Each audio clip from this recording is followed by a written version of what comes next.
Instagram Live malam hari ini sifatnya edukasi dan nggak ada perintah dijual, sehingga teman-teman juga mesti memahami bahwa ada risiko dalam investasi saham.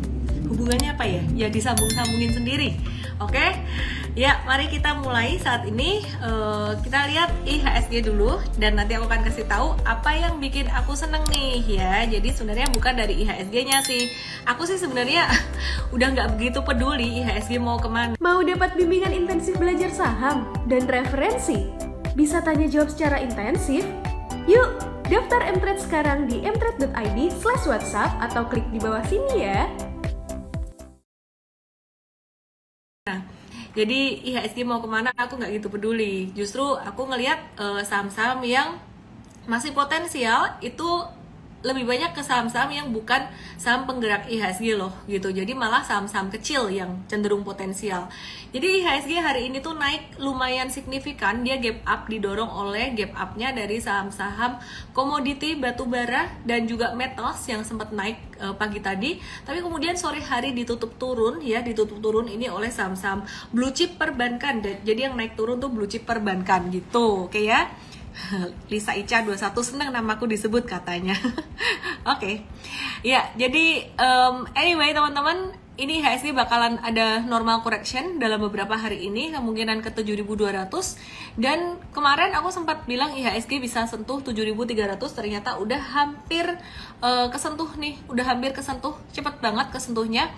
Masih ada kemungkinan bisa naik sampai ke 7350 di September ini, tapi menurut aku sih udah agak ketinggian, terutama untuk saham-saham big cap perbankan, saham-saham komoditas batubara dan juga saham-saham teknologi. Ya, jadi be very careful untuk tiga sektor itu. Saham-saham batubara kita masih ada hold, terutama untuk saham yang jangka menengahnya kita masih ada hold, tapi belinya tuh udah dulu-dulu punya gitu. Untuk yang jangka pendek juga kemarin kita ada beli dikit, nggak banyak-banyak sih, cuman kita udah siap-siap untuk profit taking jangka pendek.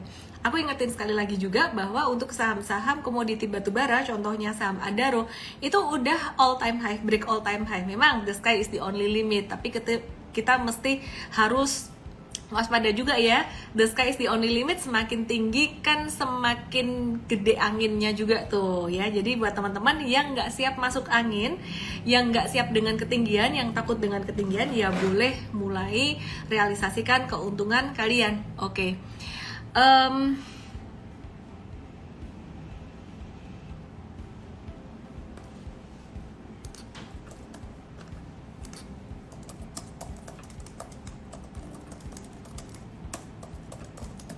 Oke, aku akan lanjutin guys, sorry ada kesalahan dikit balesin WA 1 ya, ada yang penting tadi. Oke, aku mau lanjutin bahas yang pertama pastinya dari sektor batubara dulu. Kemudian aku akan bahas metals yang dua-duanya sama-sama aktif hari ini. Dan setelah itu aku akan bahas sektor yang lain, oil and gas, properti, dan juga sektor yang lainnya atau others. Dan baru saya akan kasih tahu apa yang bikin saya happy, apa yang bikin saya lebih ngelihat market ini secara optimis, meskipun sebenarnya banyak analisis secara fundamental dan secara makro tuh ngelihatnya tuh secara pesimis, secara negatif. Cuman nggak tahu kenapa aku ngelihat chart aja sih sebenarnya. Aku ngelihat dari chart ini ada tanda-tanda akumulasi di beberapa saham dan it works. Beberapa saham memang masih melambat, contohnya kayak Japfa udah akumulasi tapi malah slowing down. Cuman aku ngelihat tetap ke depan trennya bagus.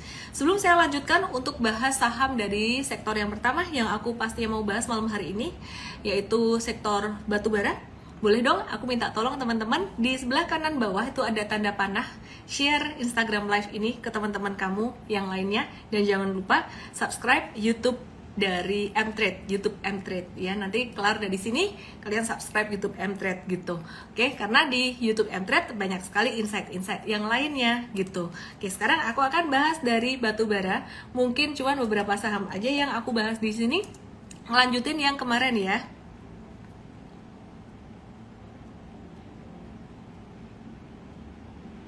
Oke, aku bahas batubara. Yang pertama adalah saham Indika Energy. Indika Energy itu kita ada punya di jangka menengah dan jangka pendek buat teman-teman yang nggak siap trading TikTok di jangka pendek, teman-teman bisa ikutin jangka menengahnya M-Trade karena nggak terlalu tinggi frekuensi tradingnya, nggak terlalu cepat gitu. Jadi jangka pendek kita cuan 7-9%, jangka menengah cuan 12-14%. Lebih banyak mana sih cuannya? Biasanya sih jangka menengah lebih banyak cuannya kalau marketnya lagi uptrend. Tapi kalau marketnya lagi sideways, kadang-kadang bisa sama atau bisa lebih kecil dari yang jangka pendek juga gitu. Nah sekarang kita lihat Indika Energy.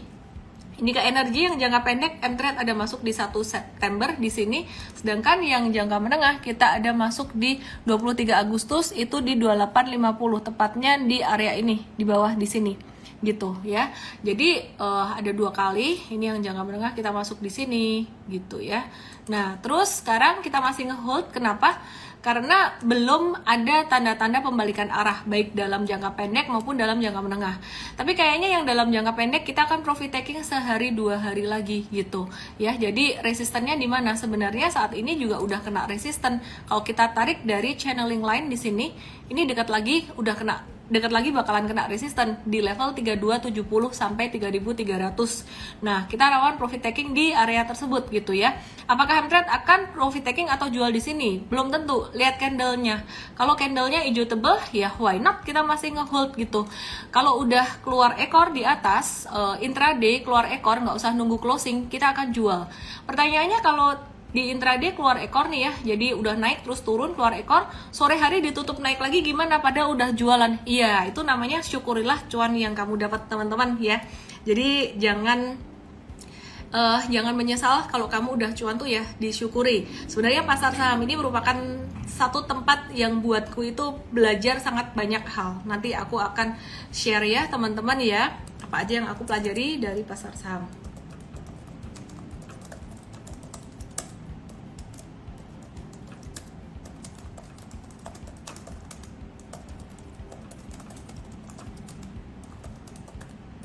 Oke, masih dari sektor batubara dulu teman-teman ya. Sorry aku belum ngeliatin komen-komen dulu ya. Aku belum liatin komen dulu, aku belum baca komen dulu, baca pertanyaan belum. Aku masih mau bahas yang batubara. Kenapa? Penting buat aku untuk remind teman-teman semuanya sekali lagi bahwa sektor batubara ini udah tinggi banget. Nah ini ada ITMG yang tadi juga gap up dan closingnya hijau, cakep banget kan? Udah gap up, hijau lagi.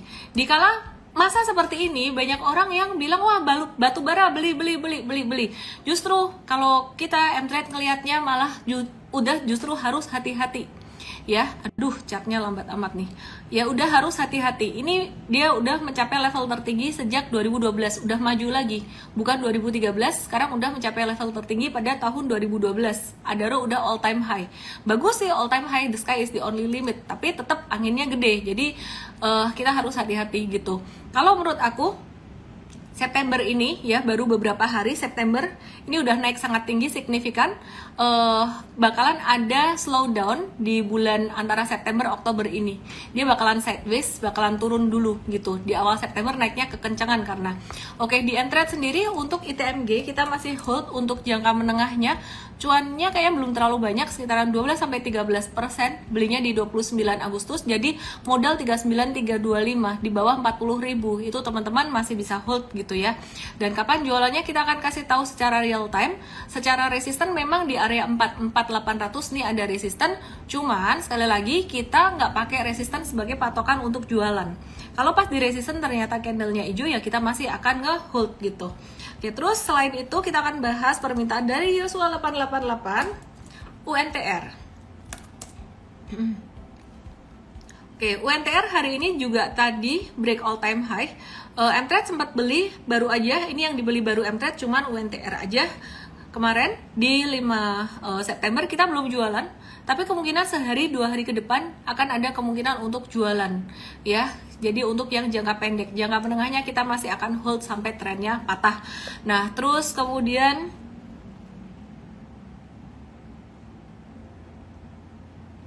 sabar Mbak Yu. Oke, sabar. Batubara ada lagi yang masih aku pengen bahas terkait dengan batubara. Kontraktor batubara. Aduh, kenapa lambat ya? Koneksi aman kah? Oke. Oke. Ya, doit di sini kemarin kejual, jangka pendeknya kejual, tapi kita lagi nunggu lagi. Kalau kena level 400, ini kemungkinan kita akan call untuk jangka menengah lagi nih ya. Jadi doitnya, sebentar, jangka menengah M-Trade masih hold nggak ya? Semestinya sih masih sih. Oke, jangka menengahnya masih hold ya, doit ya. Jadi baru beli di 412 beberapa hari kemarin tuh 412 tuh di sini. Jadi masih ngehold buat jangka menengahnya. Terus selengkapnya kita akan bahas di morning briefing besok. Aku akan move ke sektor yang berikutnya yaitu metals supaya nanti aku ada waktu untuk membahas apa sih yang menarik di market hari ini. Budi Kaing, di Noiki aku nggak post pertanyaan ya. Post pernyataan aja. Nggak Pak, tetap aku bahas kok Pak.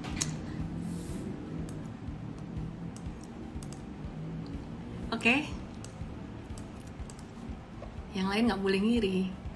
Pak Budi bawain aku sate. Oke.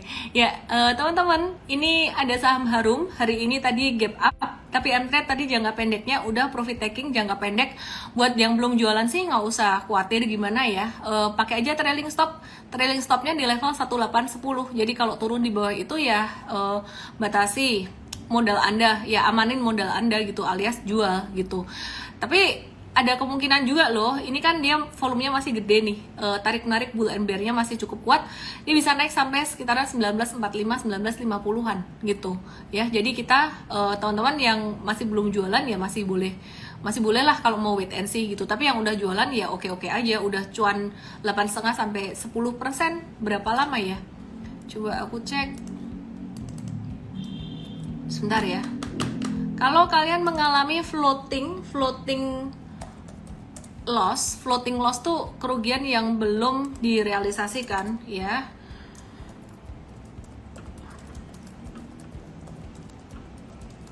Itu nggak usah khawatir. Yang dilihat yang dari realized aja, yang udah dijual. Oke, dari kapan nih Harum belinya? Dari 29 Agustus, cuan 8-10% ya udahlah, udah oke. Terus kemudian kita cek MDKA gimana? MDKA kita masih ngehold atau enggak? Teman-teman coba lihat. ESA ditarik di akhir sesi ya, sabar ya. Aduh, koneksinya kenapa lambat sekali? Sebentar ya guys. Laptop aku koneksinya lambat, jadi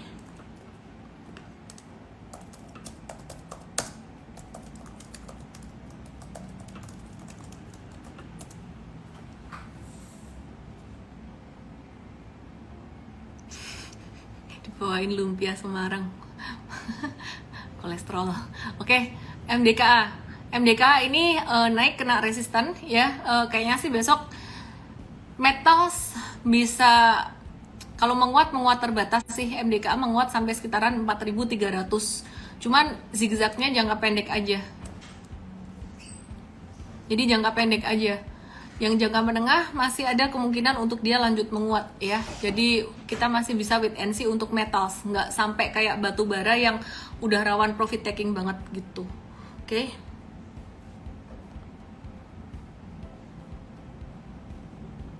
Michael Infinity nanya, kalau pasang trailing stop profit itu lebih baik pakai metode last low atau last support atau jarak berapa poin? Last low sih kalau swing trading,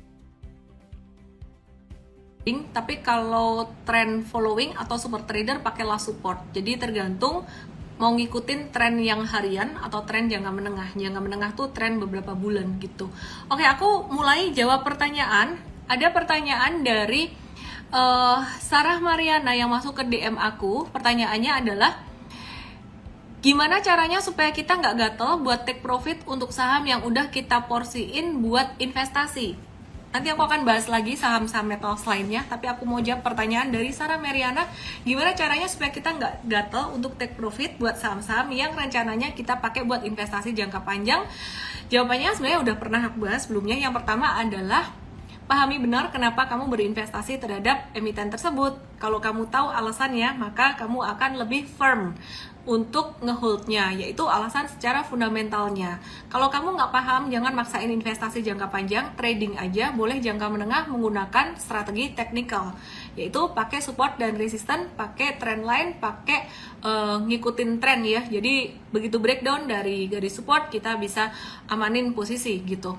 Kemudian poin yang kedua adalah pantau terus setiap kali laporan keuangan itu rilis, reportnya tuh gimana, hasilnya tuh gimana, apakah bagus atau enggak. Tapi teman-teman jangan cuma fokus pada numbers aja atau pada result quarter per quarter, jangka menengah resultnya, jangan.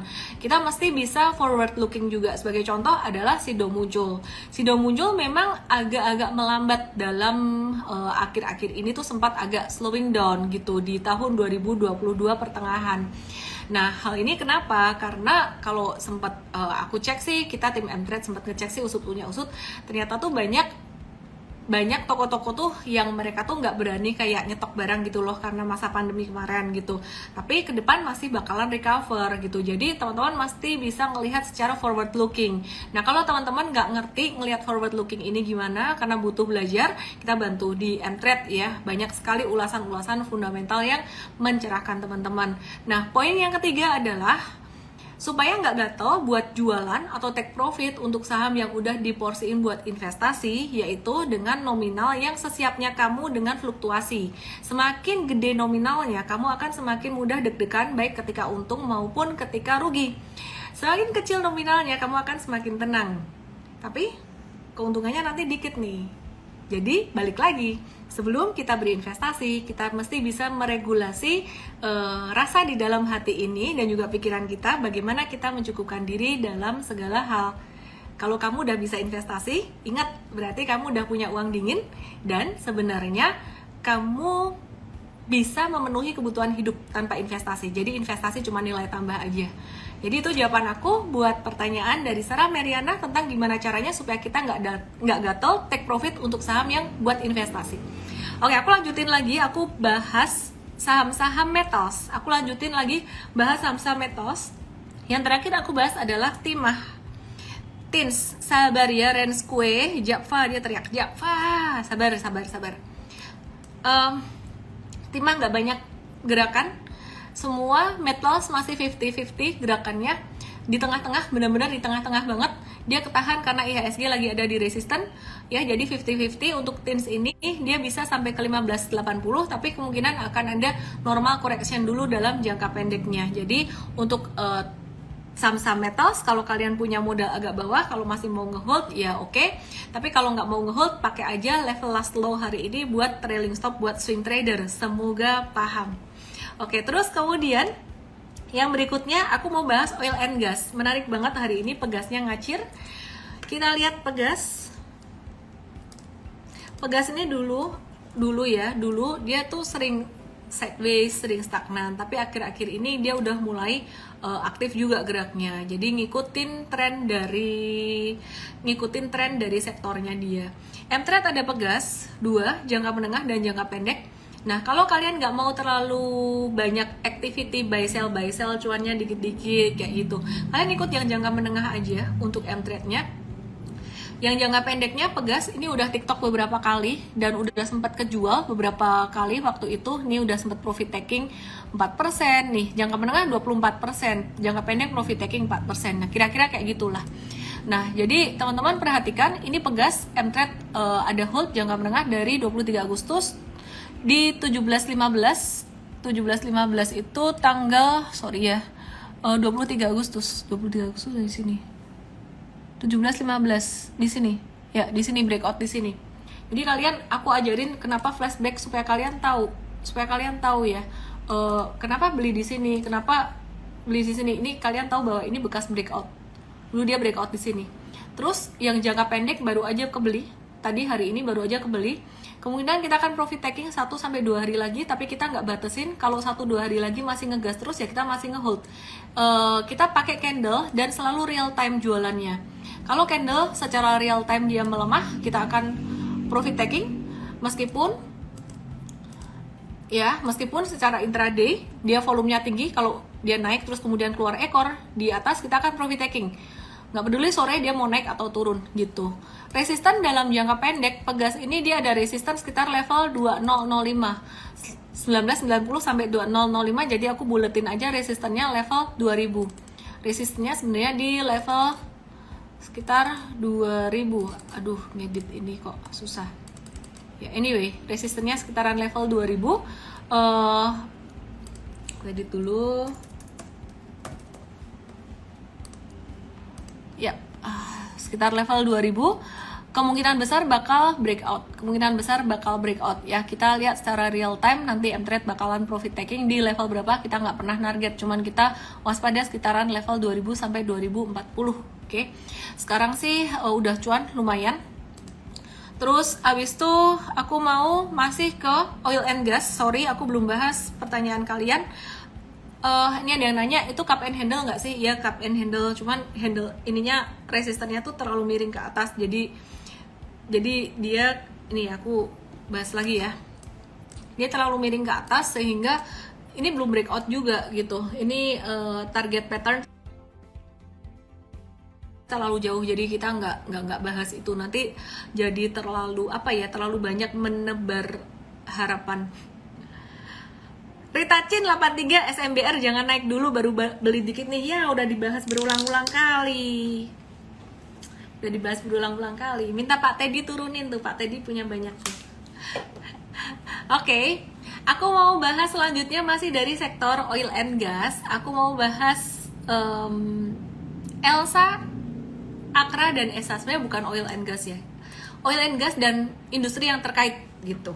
Karena Akra tuh sebenarnya bukan oil gitu, dia lebih ke distribusi. Mari kita lihat, dan dia ada JP juga di Akra. Kita lihat Elsa. Kenapa loadingnya lambat sekali?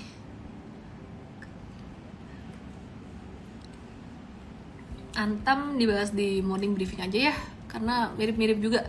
Elsa, nah ini Elsa tadi sempat breakout, terus dia turun lagi, false breakout. Ya, tapi kita masih wait and see untuk Elsa. Tadi breakoutnya cakep karena ya. Jadi kita masih wait and see untuk Elsa. Yang udah kebeli ya udah nggak apa-apa. Kita masih lihat ini masih oke kok.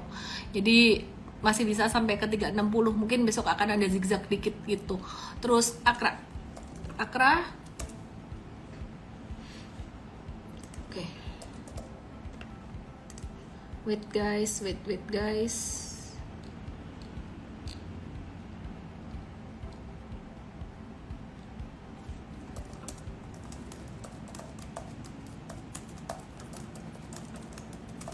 Oke, ini Akra, dia masih sideways. Aja. Ya, kita wait and see dulu ya.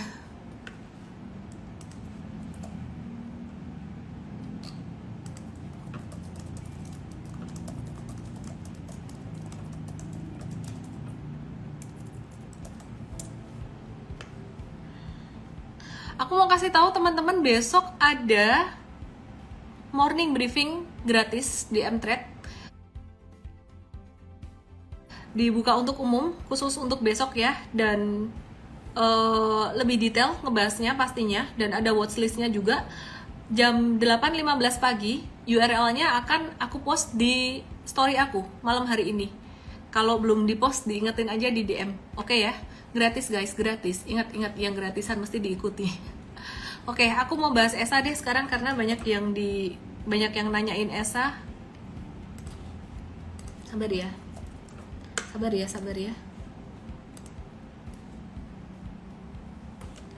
guys, tunggu ya.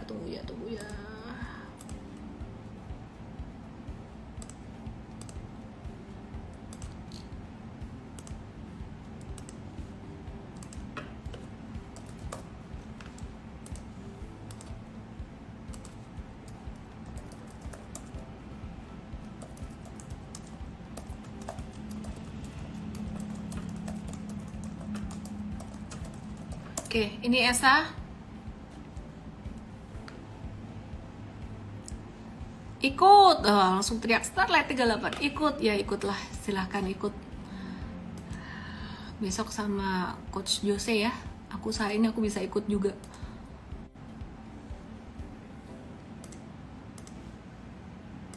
Karena di Mtrade itu morning briefing udah sama coach semua guys ya. Bahkan aku trading pun juga ngelihat petunjuk dari Mtrade gitu. Aku ngelihat market juga, sharing-sharing juga sama tim coach gitu. Tapi mereka udah mandiri, udah jago-jago semua. Nah ini ESA hari ini naik, masih nguji resisten 12.15, kita wait and see. Kenapa? Karena ini resisten cukup kuat di sini ya. Jadi kita ngelihat tadi ada beberapa saham kayak Elsa terus menguat tapi terus false breakout, dan ini ditarik tadi di jelang akhir sesi. Ya kita wait and see dulu, ngelihat besok gimana sih ESA. Sebenarnya aku lebih suka kalau model-model kayak gini tuh buy on weakness sih. Karena dia udah naiknya udah 3 hari berturut-turut. Ini meskipun merah tuh sebenarnya dia naik gitu. Jadi kita wait and see dulu untuk ESA. Oke, terus hari ini tadi ada yang menarik. Ada yang menarik. Apa tuh? Apa coba yang menarik? Kebangkitan saham-saham kecil-kecil, properti, BEST, BKSL, DILD, APLN, dan juga ASRI. Kongres ya buat kamu yang sempat masuk ke BKSL. Di Mtrade kebetulan kita masuknya di BEST ya, karena kita ngeliat profil resiko teman-teman di Mtrade pemula-pemula ini lebih cocok ke BEST gitu. Cuman BKSL ini hari ini tadi gila banget naiknya sampai 33,33%. Yang dapat di BKSL ya kongres, waspada profit taking dalam 1-2 hari. Kalau bisa udah auto reject atas lagi, sebenarnya udah bukan waktunya buat ngejar. Hari kedua, hari ketiga itu udah waktunya buat profit taking. Sekarang aku mau bahas untuk BEST.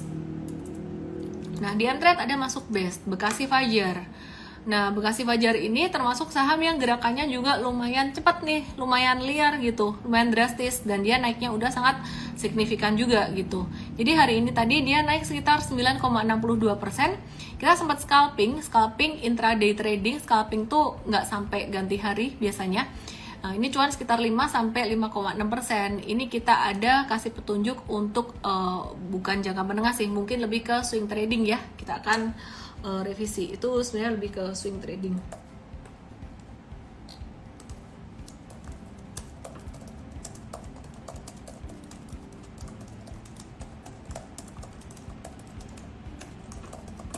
Oke. Sekarang aku kasih lihat untuk yang saham yang lainnya lagi. Nah, kenapa sih sebenarnya kenapa aku bilang ini menarik? Nanti aku bahas ya, sambil aku bahas others, Saratoga, terus SMBR, dan lain-lain. Nih, ini DILD, Intiland, dia naik. Hati-hati, resikonya agak lumayan tinggi. Terus APLN dan ASRI ini dua yang cocok buat scalping sebenarnya. Ini cocok buat scalping. Lamanya. Ya, jadi dia buat scalping cepat. Cocok karena dia cepat naik dan cepat baliknya juga gitu. Sekali naik dia akan lebih cepat daripada BSDE dan SMRA, saham-saham ini. Bukan buat pemula sih sebenarnya. Kalau buat pemula lebih cocok yang SMRA atau BSDE buat disimpan beberapa bulan ke depan. Dan ini masih di area buy untuk SMRA-nya. Kemudian untuk BSDE-nya ini juga masih di area-area support gitu. Masih deket-deket area buy. Come on. Loadingnya lama bener ya. Aku ganti kamera dulu kalau loadingnya lama. Oke, ini dia BSDE. Nih, ini BSDE ya. BSDE-nya jadi masih di area support. Buat teman-teman yang mau nabur buat jangka menengah menarik. Nah, sekarang aku mau bahas satu saham yang pastinya semestinya banyak yang happy ya, karena kita udah bahas saham ini beberapa hari. Semoga nggak keseringan saya bahas, karena kalau keseringan dibahas bisa jadi balik arah malan. Saham kunyuk kata Jason. Saham kunyuk, apa tuh saham kunyuk? Oke, apa tuh SMBR? Ini udah kita bahas berhari-hari guys, sejak sebelum breakout, dan memang pattern akumulasinya cakep banget. Bukan aku ngepom-pom saham ini, aku nggak kenal juga sama emitennya. Barangkali mereka mau nge-live bareng aku ya, very welcome. Cuman aku ngelihat secara pattern ini cakep. Semoga nggak keseringan aku bahas sehingga jadi dibanting turun, mestinya aman-aman aja. Level stop loss di bawah 480, harusnya udah naik di 498, tapi aku masih kasih toleransi di 480 deh. Karena saham ini saham yang kecil, saham kecil tuh artinya dia gampang naik dan gampang dibanting turun gitu. Jadi ini dia naik di atas 500 nih, udah masuk dalam base yang berikutnya. Jadi congrats buat teman-teman yang ngumpulin di bawah, dan nggak usah FOMO buat yang belum dapat. Nggak usah FOMO buat yang belum dapat. Kalau misalkan mau beli di harga-harga sekarang 500 sampai 520 bukan best price, tapi ya masih bisa lah, masih bisa, jangan banyak-banyak ya. Karena pasar saham buka tiap hari dan kesempatan selalu ada tiap hari. Nah, ini yang saya mau bilang bagus. Bagusnya kenapa? Dengan adanya saham-saham kecil dari beberapa dari 5 atau 6 sektor yang sering saya bahas, mulai breakout. Ini sebenarnya mulai ada tanda recovery di market. Ya, mulai ada tanda recovery di market. Kenapa? Kalau aku perhatikan saham-saham big cap, saham-saham yang secara fundamental bagus, kapitalisasi gede, yang oke-oke punya kayak BCA, BRI dan kawan-kawan, itu valuasinya udah mulai ketinggian. Dan di sini big fund atau investor gede, correct me if I wrong, kalau di sini ada big fund atau big investor yang punya duit banyak bilang, Ellen kamu sotoy gitu, DM aku, kasih tahu aku yang bener gimana. Tapi aku ngelihat mereka tuh duit gede ini, mereka tuh quote on quote udah mulai kayak kehabisan mainan gitu loh. Quote on quote tuh kehabisan mainan, bukan mainan gimana, kehabisan barang yang valuasinya murah gitu. Jadi mereka suka banget cari yang valuasinya murah. Tapi yang bagus-bagus udah di pucuk pohon cemara semua. Kayak BCA udah hampir menyentuh all time high-nya, BRI pun udah mulai agak-agak tinggi dan hari ini ada koreksi normal dan seterusnya. Jadi yang dicari apa? Yang diburu? Ya saham-saham yang belum naik. Saham-saham yang belum naik apa? 5 sektor yang sering saya bahas. Salah satunya ya semen ini. Oke, aku kasih disclaimer dulu, kalian jangan sampai terlalu FOMO juga. Dia baru mau keluar dari stage satunya atau di bawah. Jadi kalau kalian belum punya SMBR, kalian bisa lirik untuk SMGR atau INTP. Cuman kalau ditanya, memang pergerakan harganya mana yang bakalan lebih cepat? Antara SMBR, SMGR, dan juga INTP udah pasti semen batu raja. Kenapa? Ya wajar lah, karena size-nya, aduh lambatnya chart ini. Karena size dari emiten ini juga beda. Size-nya tuh artinya kapitalisasi. Kapitalisasi itu adalah harga saham dikali dengan jumlah saham yang beredar. Beda gitu. Jadi SMBR ini kapitalisasinya lebih kecil. Dia lebih gampang naik. Karena dengan uang yang tidak terlalu besar, demand yang nggak terlalu besar, itu bisa naik. Sedangkan kalau yang kapitalisasinya lebih gede, otomatis butuh demand atau butuh duit yang lebih gede untuk narik dia naik. Oke ya. Erni 25321 Miss ikut kekinian market dong yang ramai seperti Bumi Dewa, BB Meta. Kan member M-Trade nggak semuanya pemula juga, tapi nggak semua member M-Trade perlu kita kasih saham yang high risk meskipun dia nggak pemula gitu loh. Jadi goal kita bukan kejar-kejaran cuan, goal kita adalah menjaga supaya kita tuh konsisten dalam jangka panjang. Kita nggak buru-buru kok cuan kita bisa kita kumpulin hari demi hari, bulan demi bulan. Saya teringat satu film, teman-teman kalau mau tahu film Ben-Hur, yang menang itu bukan yang paling cepat dalam lomba pacuan kuda. Yang menang adalah yang bertahan paling akhir, yang tersisa satu paling akhir. Demikian pula dengan trading dan investasi, kita bukan berlomba cepat-cepatan, kita berlomba untuk bertahan sampai akhir gitu ya. Thank you Bu Erni, jadi satu video nih.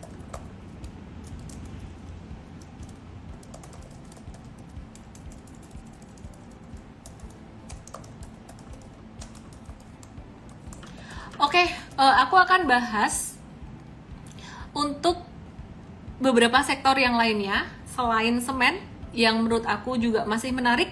Tapi sebelumnya boleh ya aku bahas pertanyaan dari Indai Kusuma. Indai Kusuma yang masuk ke DM aku. Pertanyaannya kayak gini kira-kira kalau udah saya rangkum. Selain trading saham, aku boleh investasi kemana? Aku pensiunan. Kalau ke reksadana, pilih yang apa? Reksadana, pendapatan tetap, saham, atau campuran? Atau malah ke ETF? Oke. Teman-teman yang dicari apa dulu sih sebenarnya? Tujuannya apa? Kalau tujuan kamu return, udah pasti reksadana saham paling tinggi returnnya. Tapi resiko juga paling besar. Di bawah itu returnnya agak kecil, di bawah reksadana saham, tapi resikonya juga di bawah itu ada reksadana campuran. Dia ada campuran dari saham dan juga obligasi portfolionya. Nah, di bawah itu ada reksadana pendapatan tetap gitu ya, yang portfolionya lebih banyak ke obligasi gitu ya. Jadi ada pendapatan tetap gitu. Jadi bukan berarti pendapatannya tetap terus, enggak gitu. Nah, jadi sebenarnya tuh tergantung tujuannya di mana. Kalau tujuanmu sebenarnya cuman buat ngejaga nilai uang dari inflasi, nggak ada tujuan untuk growth yang gimana, sebenarnya ke reksadana pendapatan tetap atau pasar uang itu oke.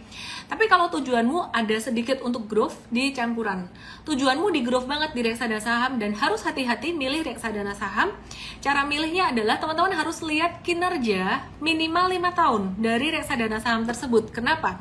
Kalau teman-teman lihat kinerja cuma 1 atau 2 tahun aja, hati-hati, itu bisa bias, bisa anomali gitu. Dan teman-teman mesti ada ngelihat sedikit dari fun fact sheet-nya, reksadana saham ini didominasi oleh apa. Aku nggak terlalu suka reksadana saham yang isinya saham sektoral, contohnya misalkan isinya saham batubara doang. Kenapa? Karena itu cyclical banget, nggak cocok buat investasi jangka panjang, apalagi kalau sektoralnya adalah sektoral dari batubara gitu. Terus tadi ada pertanyaan juga, apakah ETF? Sebelum aku bahas ke ETF ya, masih nyambung dengan reksadana pendapatan tetap dan RDPU. Daripada ke reksadana pendapatan tetap atau ke RDPU, kalau aku lebih suka beli obligasi negara ya, antara ORI, Sukuk, atau FR atau SR gitu. Oke. Terus ada pertanyaan tentang ETF. ETF itu gimana sih? ETF tuh ibaratnya tuh kayak reksadana, tapi bisa diperjualbelikan tuh secara lebih praktis, lebih cepat. Kira-kira bahasa gampangnya tuh kayak gitulah ya teman-teman ya. Jadi untuk mengartikan ke teman-teman yang masih pemula, singkatan dari Exchange Traded Fund. Cuman di Indonesia ETF ini masih belum terlalu liquid, nggak common. Jadi sebenarnya ETF ini lebih common di luar negeri.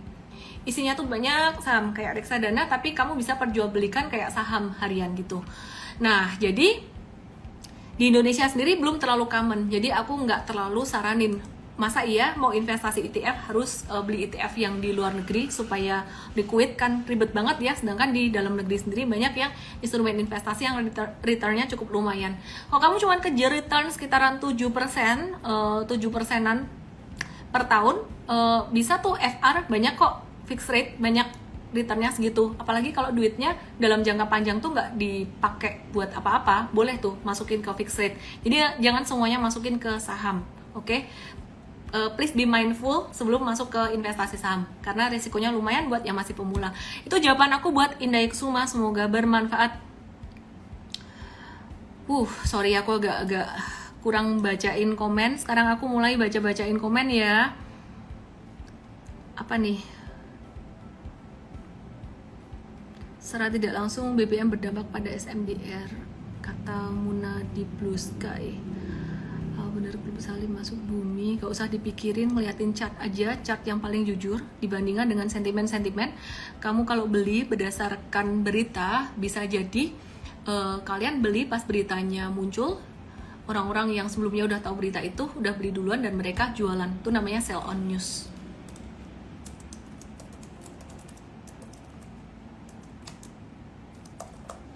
Oke.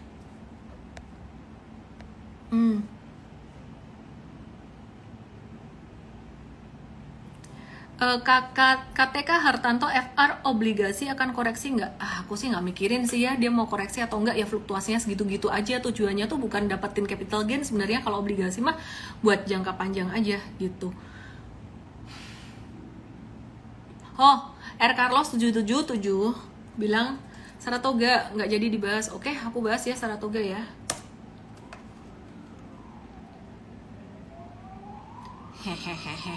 Magnat besok apa yang naik? Ikut morning briefing aja deh. Besok kebetulan morning briefingnya digratisin. URL-nya aku post di story aku malam hari ini. Kalau kelupaan tolong diingetin. Ya, admin, woi, bantuin aku post URL morning briefing ya. Admin yang lagi bertugas. Oke. Saratoga, kenapa hari ini dibeli? Cakep lah di sini, dia lagi breakout. Ya, aku seneng deh Saratoga naik. Kenapa?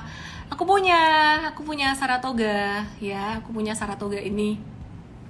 Jadi aku sempat beli di area-area support kemarin. Ini Mtrade beli di area breakout ya. Anyway,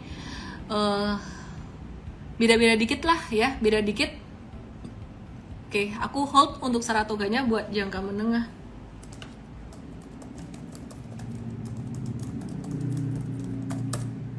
Kita lihat di Mtrade. Saratoga, petunjuknya jangka pendek, kita akan kasih tahu petunjuk jual untuk jangka menengah juga. Kita akan tambahkan ya. Oke. Saratoga ini resisten terdekat di 3060. Aku sih optimis ya. Saratoga ini bakalan bisa balik sampai ke 3440, bahkan sampai ke 3860. Wah, ini seneng nih netizen kalau di ngomong gini, seneng nih. Mesti nanyanya kritis dong. Kalau dibilang optimis bisa balik sampai ke 34 sampai ke 38, kalian mesti nanya kapan? Kapan naiknya? Ya. Ke 34, aku ke 3060 dulu. 3060 tuh resisten 1. Itu bisa tersentuh dalam beberapa hari lagi. Disclaimer on guys. Intinya pokoknya kurang dari sebulan. Beberapa hari bisa. 3440 kurang dari 3 bulan. 3860 kurang dari 6 bulan. Disclaimer on, kalau lebih cepat ya bersyukurlah, kalau lebih lambat ya maklumilah, karena saya baca berdasarkan chart, bukan berdasarkan apa ya, tebak-tebakan kayak itu pesulap merah. Pesulap merah, aku pesulap hijau aja. TNT Tova 2008, pertanyaannya bagus. Kok bisa optimis Saratoga sampai di harga ke situ? Fundamental guys. Jadi fundamentalnya bagus. Fundamental bagus gimana ya? Udah sering dijelasin sama Coach William. Besok deh dibahas di morning briefing Mtrade. Aku kasih tahu ke Coach MB besok, please bahas Saratoga ya.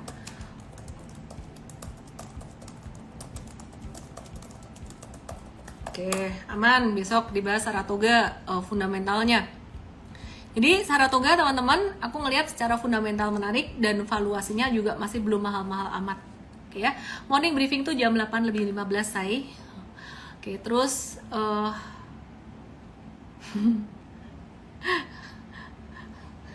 ramalan, bukan ramalan Handaka Wibawa. Ini namanya antisipasi. We cannot predict. We can always anticipate. Apalagi ya, aku jadi kelupaan kan mau bahas sama apa. By the way, aku mesti invite Coach William. Nanti aku invite. Tower breakout lagi guys. Dan Mtrade tadi ada beli buat jangka pendek. Kita nggak masuk jangka menengah lagi karena udah ketinggian. Let me check jangka menengah. Tower masih ngehold nggak? Kenapa dia loadingnya lama? Ya, kita masuk jangka pendek aja Tower karena udah lumayan tinggi.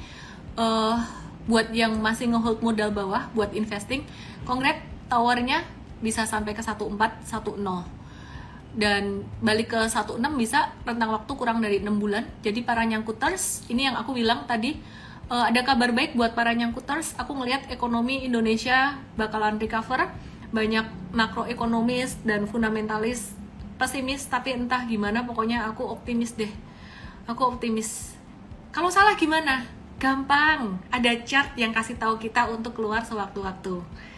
Kalau gak bisa baca chart gimana? Kalau sibuk ikut Mtrade, makanya masih ada promo Super September sampai tanggal 9 doang, diskon up to 1 juta. Silakan langsung ke mtrade.id/WhatsApp. Sebelum aku invite Coach William, aku mau kasih tahu satu info penting juga bahwa morning briefing besok digratisin. URL-nya ada di story aku. Abis ini aku akan post. Atau kalau ada admin yang bertugas, tolong di-post sekarang deh admin. Takut aku lupa nge-post. Dan ada workshop cara baca laporan keuangan. Ini penting banget buat kalian. Buat ngertiin laporan keuangan tuh lebih dari sekedar laba dan rugi. Lebih dari sekedar pertumbuhan revenue, pertumbuhan laba.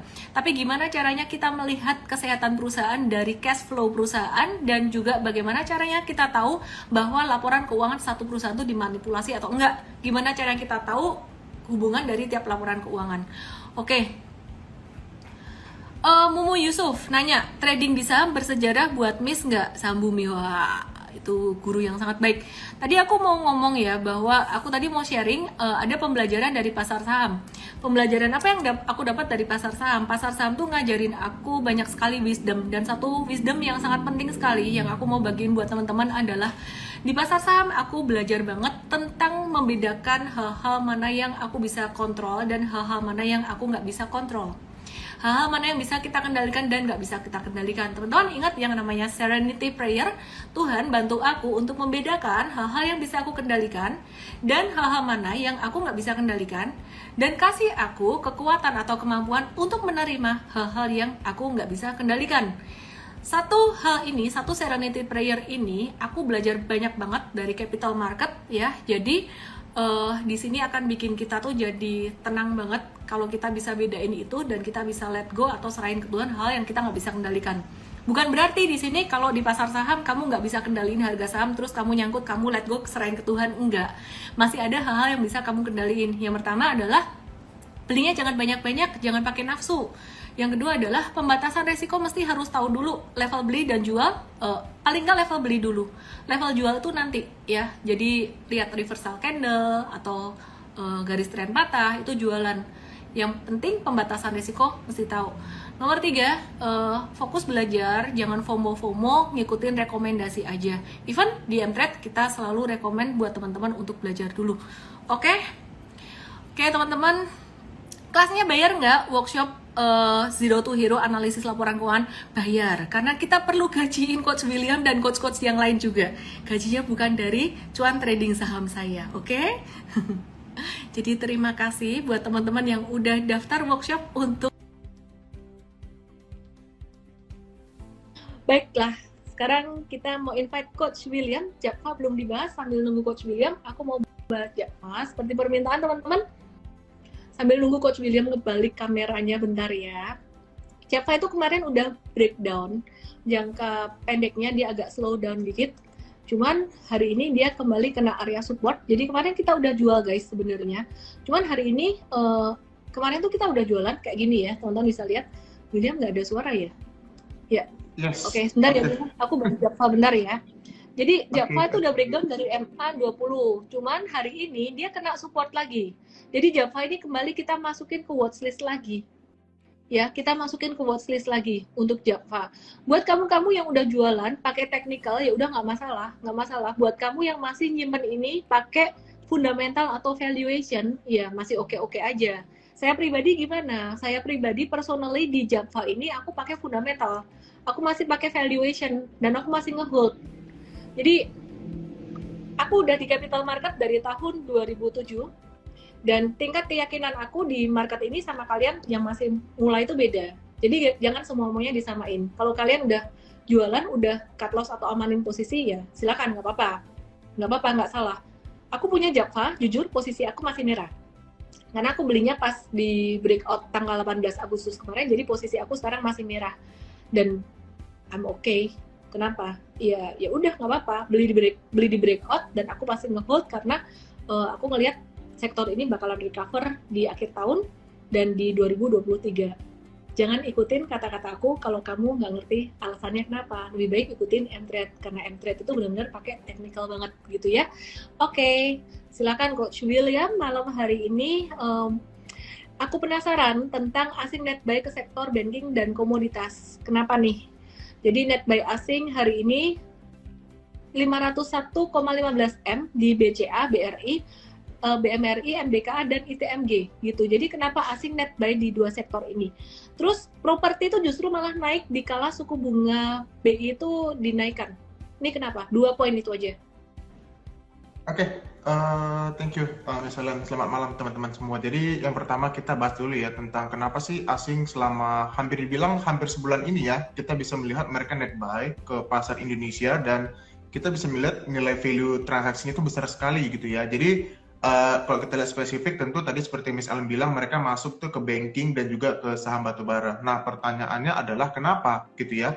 Nah yang pertama adalah kalau misalnya kita lihat banking ya, kita melihat bahwa banking salah satu saham yang di kondisi saat ini tuh yang paling defensif ya. Kenapa paling defensif? Tentu karena meskipun banking akan terdampak oleh adanya perlambatan loan kredit ya, loan growth gitu ya, dengan adanya faktor penurunan konsumsi masyarakat, tetapi teman-teman harus pahami bahwa di seluruh dunia ya, hanya sektor perbankan Indonesia yang secara net margin itu paling besar gitu ya. Kita bisa melihat bahwa rata-rata sektor banking kita itu di atas 5% secara net margin, ya itu mengalahkan seluruh sektor banking yang ada di dunia gitu. Jadi apa yang dilihat oleh investor asing adalah bahwa di Indonesia sektor banking itu masih legit sekali gitu ya, dan ke depan kita melihat bahwa dengan ada kemungkinan Bank Indonesia akan menaikkan tingkat suku bunga, maka ada ruang bagi sektor banking untuk bisa meningkatkan penetrasi net marginnya gitu ya. Jadi kita melihat inilah yang disukai sama investor asing gitu, itu yang pertama, makanya mereka rajin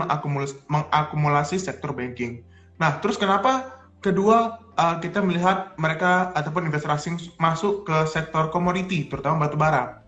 Ya tentu ini semua karena faktor bahwa demand dari batu bara sampai kereta masih cukup strong ya, terutama kalau kita lihat faktornya ada faktor musim dingin di China, lalu juga konflik di Rusia Ukraina yang masih terus berlanjut, dan yang ketiga juga kita melihat bahwa kebutuhan batu bara itu nggak hanya berhenti saat ini di Asia, tetapi juga di Eropa gitu. Jadi kita melihat bahwa hal ini bisa mendorong harga batu bara kemungkinan besar bisa menyentuh di $500 per metric ton gitu. Jadi ini yang salah satu yang ditangkap oleh investor asing, bahwa Indonesia sebagai salah satu negara produsen batu bara utama itu akan diuntungkan oleh kemungkinan bahwa misalnya nanti harga batu bara bisa menyentuh di level $500 per metric ton.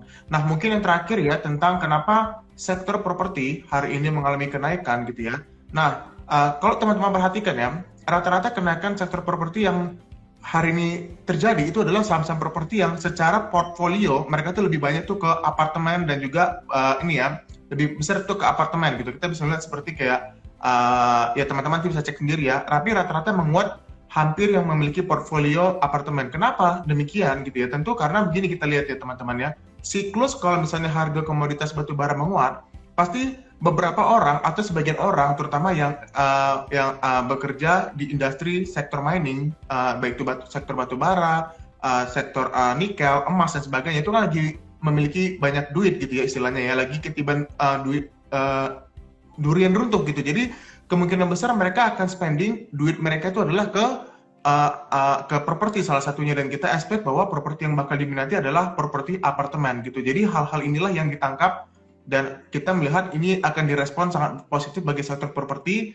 tetapi dengan catatan ya, sektor properti yang memiliki portfolio apartemen, karena tujuannya lebih ke investing sih kita lihat seperti itu. Jadi mungkin hal inilah yang mendorong kenapa hari ini saham properti mengalami kenaikan, terutama beberapa saham properti yang secara portfolio itu lebih besar di segmen apartemen. Begitu, Miss Ellen. Okidoki, pada nanya Aces, Yoyo, sabar yo. Sebentar ya, Aces ya aku bahas. Nih ada yang nanya workshopnya offline, online. Kita masih online ya, kita masih belum berani offline karena pandemi. Kecuali aku diundang, jadi event management M-Trade sih kita belum berani untuk offline workshop. Tapi kalau diundang ya aku oke-oke aja gitu, oke ya. Terus asalkan prokesnya oke. Terus kemudian aku membahas Aces nih, thank you udah diingetin. Aces menarik banget. Chat aku loadingnya agak lambat di sektor retail, ada yang menarik sahamnya, mirip-mirip kayak SMBR, tebak apa? Yang benar dapat M-Trade nggak ya enaknya ya? Kasih nggak ya? Kasih deh 3 yang benar dapat M-Trade 7 hari. Ada satu sektor retail yang sahamnya, yang patternnya mirip banget kayak SMBR. Tapi ini bukan berarti aku ngepom-pom. Sambil nunggu kalian jawab, aku bahas Aces. Yang pasti jawabannya bukan Aces dong. Kalau aku jawab Aces, aku bahas Aces. Oke ya. Oke teman-teman.